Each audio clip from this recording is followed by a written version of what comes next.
আলু বেগুন দিয়ে মলা মাছের চচ্চড়ি বানাবো। মাছটাতে লবণ হলুদ মাখিয়ে নিয়েছি, কড়াইয়ে সর্ষের তেল দিয়ে এক এক করে মাছগুলো দিয়ে সুন্দর করে হালকা হালকা করে মাছগুলো ভেজে উঠিয়ে নেব।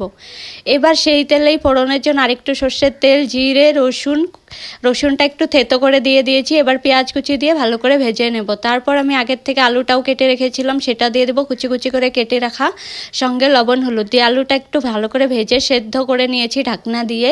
এবার ঢাকনা তুলে আলুটা দেখি সেদ্ধ হয়ে গেছে, এবার বেগুনগুলোও দিয়ে দেবো।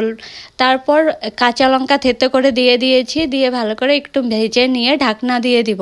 এইভাবেই কিন্তু সেদ্ধ করে নেব। এবার ঢাকনা তুলে দিয়ে দিব জিরে আর লঙ্কা গুঁড়ো সামান্য জলে ভিজিয়ে, দিয়ে 10 মিনিটের মতো ভালো করে ভেজে নেব। তারপর মাছগুলো দিয়ে আরও 2 মিনিটের মতো ঢাকনা দিয়ে একটু সেদ্ধ করে নেব, যাতে মাছগুলো খুব সুন্দর হয়ে নরম হয়ে যায়। তারপর কিন্তু নামিয়ে নিলেই হয়ে যাবে একদম মলা মাছের আলু বেগুন দিয়ে সিম্পল একটা চচ্চড়ি। খুবই কম মশলার রান্না এটা।